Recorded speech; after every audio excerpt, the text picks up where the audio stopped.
ማብቂያው ቢርቅም አምላክ ባንተ ታሪክ ይሆናል።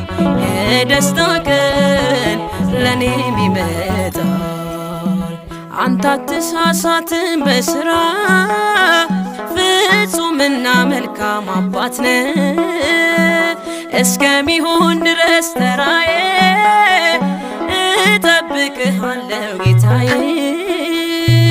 የተሻለ ነገር አስበህልኝ ነው ፈተናው የበዛው። ነገ መልካም